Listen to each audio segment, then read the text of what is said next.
माननीय अध्यक्ष महोदय, आज मैं भगवान की कृपा से दिल्ली के और देश के करोड़ों लोगों के आशीर्वाद से आप लोगों के बीच में जेल से छूट के आया हूँ। उन सब लोगों का मैं तहे दिल से शुक्रिया अदा करता हूँ, भगवान का शुक्रिया अदा करता हूँ। मैं हमेशा कहता हूँ, मैं जानता हूँ मेरे विपक्ष के साथी मुझे यहाँ देख के, मनीष सिसोदिया के देख के दुखी तो हो रहे होंगे। तो मैं हमेशा कहता हूँ मोदी जी बहुत ताकतवर है, बहुत ताकतवर है और अथाह पैसा है उनके पास, अथाह रिसोर्सेज हैं, पर मोदी भगवान नहीं है।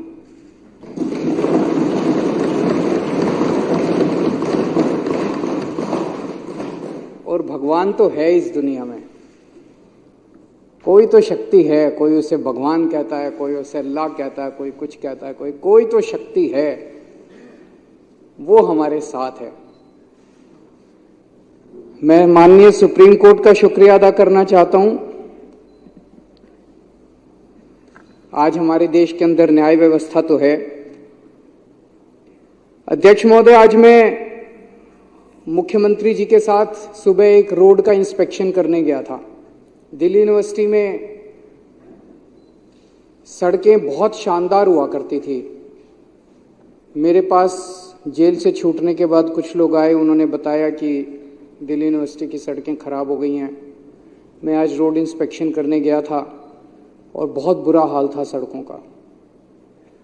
तो मैंने मुख्यमंत्री जी को कहा कि इनको तुरंत ठीक करवाया जाए। उन्होंने आदेश दिए हैं और मैं उम्मीद करता हूं कि उस सड़क को जल्द ठीक करवाया जाएगा। हैं जी, आप तो मालिक हैं साहब, दिए आप तो देश के मालिक हैं। मैं 3-4 दिन पहले एक भाजपा के बड़े नेता से मिला। मैंने उससे पूछा, मैंने कहा मुझे गिरफ्तार करके क्या मिला आपको, कुछ फायदा हुआ? बोले आपके पीछे से हमने पूरी दिल्ली सरकार डिरेल कर दी, हमने आपके पीछे से दिल्ली ठप कर दी। बड़ा खुश हो रहा था। मुझे बड़ा दुख हुआ सुन के, आक्रोश भी हुआ और स्तब्ध रह गया मैं। देश की राजधानी के 2 करोड़ लोगों की जिंदगी खराब करके उनको खुशी हो रही है। ऐसी कैसी पार्टी हो सकती है, ऐसे कैसे नेता हो सकते हैं जो दिल्ली ठप करके, दिल्ली के 2 करोड़ लोगों की जिंदगी खराब करके, परेशान करके, और वो खुश हो रहे हैं? क्या इतनी राजनीति इस स्तर पे गिर सकती है कि वोट लेने के लिए उनका मकसद क्या? उनका मकसद था कि हमारे को बदनाम करना, आम आदमी पार्टी की सरकार को बदनाम करना, ताकि उनको वोट मिल जाए। नॉर्मल वो देख चुके 3 चुनाव से लगातार, 3 क्या, ये तो 25-27 साल से, 97 से बाहर हैं, तो 23 और 4 27 साल से वनवास है। 27 साल से इनको दिल्ली की जनता वोट नहीं दे रही। अब ये दिल्ली की जनता को परेशान करके वोट लेना चाहते हैं। अरे आपके पास तो केंद्र सरकार है यार, केंद्र सरकार के पास अथाह पैसा है। केजरीवाल 500 मोहल्ला क्लिनिक बनाता है, आप 5000 मोहल्ला क्लिनिक बनाओ ना दिल्ली में, कौन मना कर रहा है? ये मनीष सिसोदिया ने 700 स्कूल बनाए, आप 7000 स्कूल बनाओ ना दिल्ली में, कोई हमको पूछेगा ही नहीं। आज 500 मोहल्ला क्लिनिक अगर मैंने बनाए, आप उन 500 मोहल्ला क्लिनिक की दवाइयां बंद करके केजरीवाल को बदनाम करके वोट लेना चाहते हो, ये गलत बात है। ये जनता भी देख रही है, सब साफ हो जाता है जनता के सामने। आपको लगता है आप ही होशियार हो, जनता बड़ी सियानी है, जनता देखती है, जनता चुप रहती है। वोट वाले दिन जब बटन दबाने जाती है तब जनता अपना गुस्सा जाए। 1 मिनट भाई साहब, मैंने बीच में नहीं बोला जब आप लोग बोल रहे थे, अब आप भी जरा सुन लीजिए, फिर उसके बाद आप बोल लेना।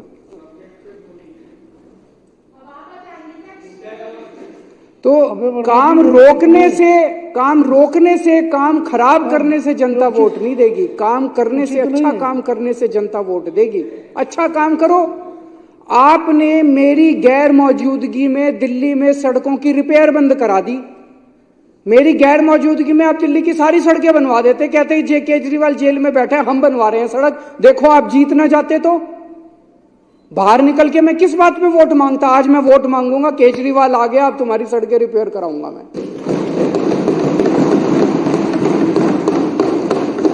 ले आते 5,000 करोड़ रुपए मोदी जी से, केंद्र सरकार से, सारा पैसा तो आपके पास है। 5,000 करोड़ रुपए में नई नई सड़कें बनवा देते, सारी एमसीडी की सड़कें रिपेयर करा देते, सारी दिल्ली सरकार की रिपेयर करा देते। हमारे पास कुछ काम ही नहीं बचता, आप ही आप होते। लेकिन आपकी तो पूरी की पूरी मेंटालिटी नेगेटिव है। इसके काम रोको, इसको ईडी भेज दो, इसको सीबीआई भेज दो, इसको जेल भेज दो। अरे कभी कभी थोड़ा भगवान के सामने बैठ के हाथ जोड़ के शांति से भी सोचा करो। हमें बस इन्होंने बस मार्शल लटा दिए मेरे पीछे से, बताओ कोई अच्छी काम करा? वो बस मार्शल आते हैं, बेचारे गरीब परिवारों से आते हैं। बस मार्शल की नौकरी कौन करता है? कोई अमीर आदमी, आपके बच्चे तो करते नहीं बस मार्शल की नौकरी। वो तो बेचारे गांव के, हमारे दिल्ली देहात के बच्चे जो हैं, गरीबों के बच्चे हैं, वही करते हैं बस मार्शल की नौकरी। और बसों में जाके देखो, महिलाएं जो इतने गुणगान किया करती थी कि अब हमारे को सुरक्षा महसूस होती है, अब वो फिर से उसी हालत में हो गई महिलाएं। बुजुर्गों की पेंशन बंद कर दी। उनके दिल से, उनकी आत्मा से आपके लिए क्या निकलेगा?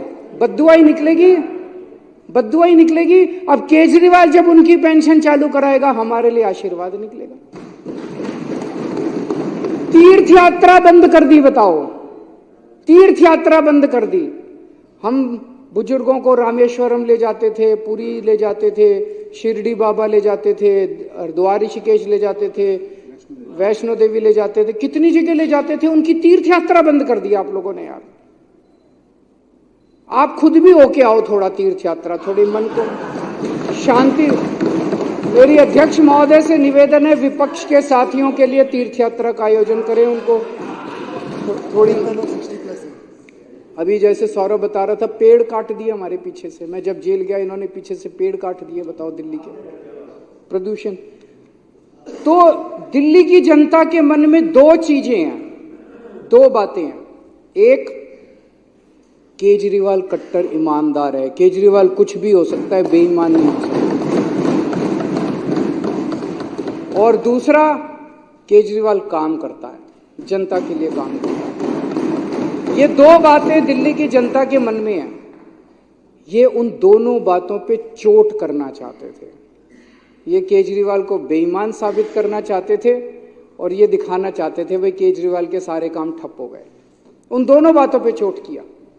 फर्जी केस कर दिया मेरे ऊपर, केस करके मनीष को जेल में डाल दिया, सतिंदर जैन को जेल में डाल दिया, मेरे को जेल में डाल दिया, संजय सिंह को जेल में डाल दिया, विभव को जेल में डाल दिया, विजय नायर को जेल में डाल, सबको जेल में डाल दिया। मैं आज चैलेंज करता हूं, 5 सबसे बड़े नेताओं को जेल में डालने के बाद भी आज हमारी पार्टी मजबूती के साथ खड़ी है। मैं चैलेंज करता हूं, तुम्हारी पार्टी के 2 लोगों को जेल में डाल दो, तुम्हारी पार्टी ना टूट जाए।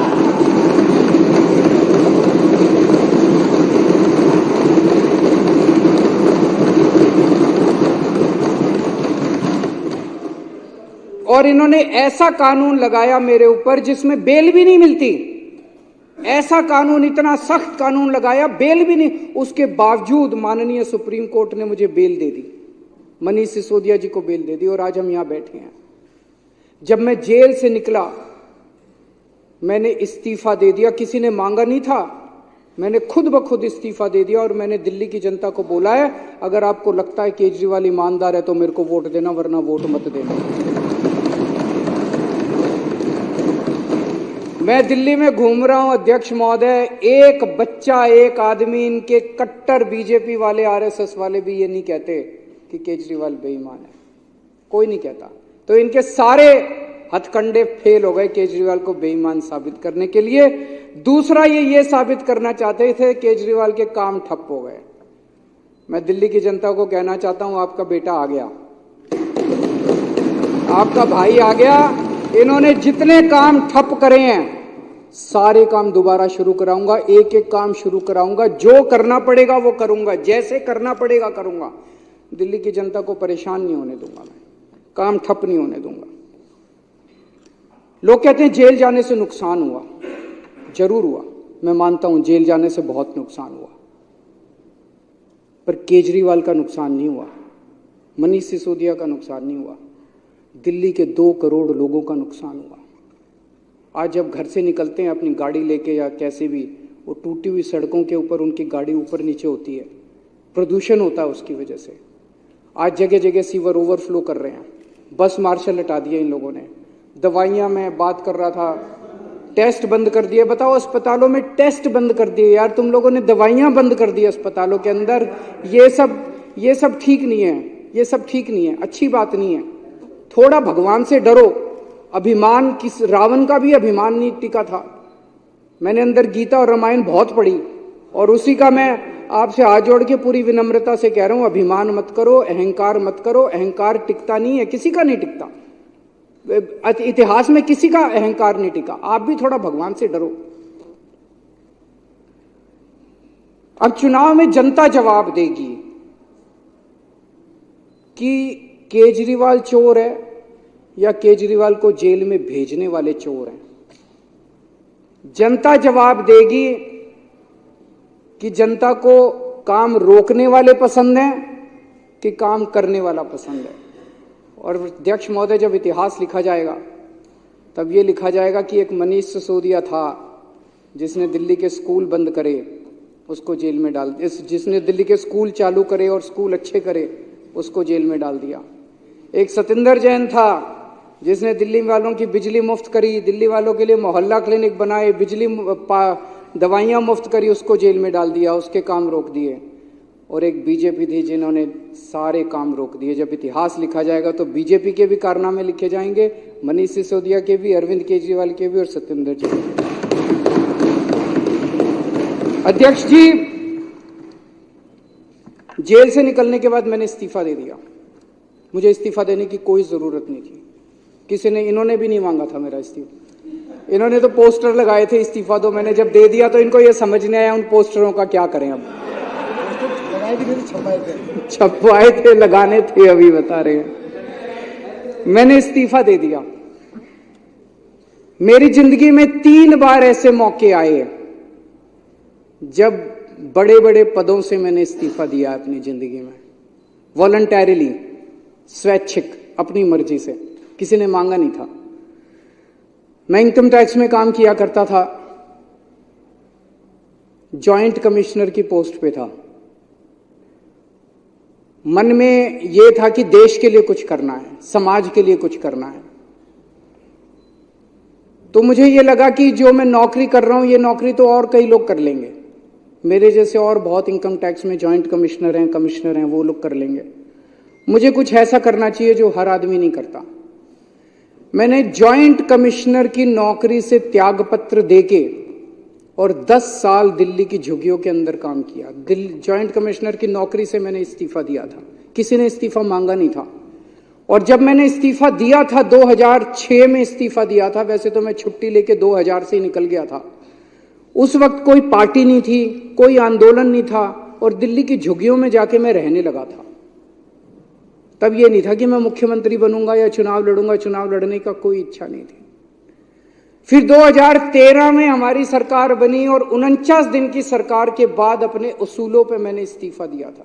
49 दिन के बाद, किसी ने मांगा नहीं था इस्तीफा, 49 दिन के बाद इस्तीफा दिया था। और अब तीसरी बार, अब जेल से निकलने के बाद मैंने इस्तीफा दिया है। मैं सत्ता के लिए नहीं आया, मेरे को सत्ता की जरा सी भी भूख नहीं है, मेरे को सत्ता का, पैसे का जरा सा भी लालच नहीं है। देश के लिए आए हैं, देश के लिए कुछ करने के लिए आए हैं। और दूसरी तरफ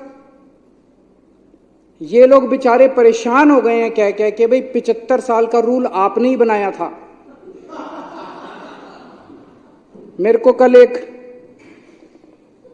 आरएसएस के बहुत सीनियर नेता मिले, उन्होंने बताया, बोले जी आरएसएस ने अल्टीमेटम दे दिया है कि भाई 75 साल का रूल तो लागू होगा।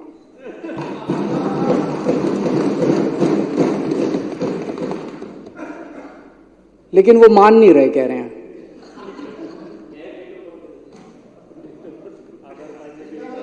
सत्ता छोड़नी बहुत मुश्किल है, सत्ता कुर्सी छोड़नी बहुत मुश्किल। एक मिनट, वो बोलने के लिए ललचा रहे हैं, मेरे बात बोलने दो। सत्ता छोड़नी अध्यक्ष महोदय बहुत मुश्किल है, सत्ता का लालच छोड़ना बहुत मुश्किल है।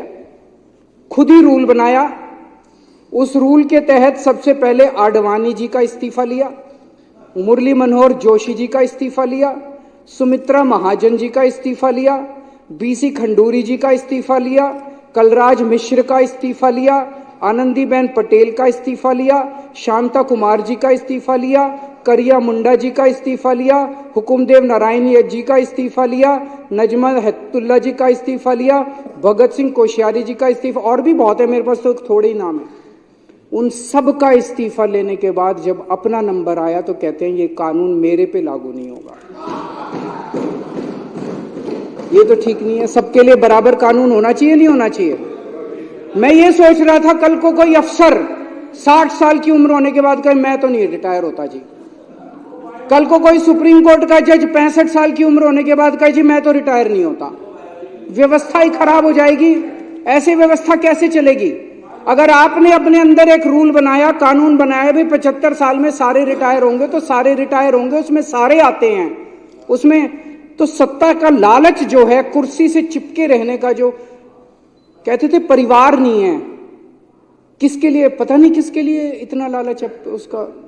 तो आज आरएसएस के कार्यकर्ता घर घर में जब जाते हैं तो लोग उनसे पूछते हैं कि भाई 75 साल का रूल उनके ऊपर क्यों नहीं लागू होगा, जब सबके ऊपर लागू हो रहा है। तो मुझे ये लगता है कि जब आदमी किसी बड़े पद पे बैठे तो उसे निस्वार्थ भाव से समाज की सेवा करनी चाहिए। पद रहे ना रहे इसकी चिंता बिल्कुल नहीं करनी चाहिए। अंत में अध्यक्ष महोदय, मैं फिर से यही कहना चाहूंगा, हमारी दिल्ली बहुत खूबसूरत है, हमारे दिल्ली वाले दिल वाले हैं। हमें सबको 2-2.5 करोड़ लोगों को मिलके दिल्ली बनानी है। इसमें हर हिंदू, मुस्लिम, सिख, ईसाई सबको मिलके दिल्ली बनानी है। इसमें ब्राह्मण, यादव, जाटव, दलित, बनिए सबको मिलके बनानी है। इसमें बीजेपी वाले, कांग्रेस वाले, आम आदमी पार्टी, हम सबको मिलके बनानी है। इसमें ये काम रोकना, काम बंद करना, ये अच्छी बात नहीं है। मैं अपने सभी विपक्ष के साथियों से भी निवेदन करता हूं कि चुनाव के टाइम में चुनाव लड़ेंगे, चुनाव के बाद हमें सबको मिलके काम करना है। थैंक यू अध्यक्ष।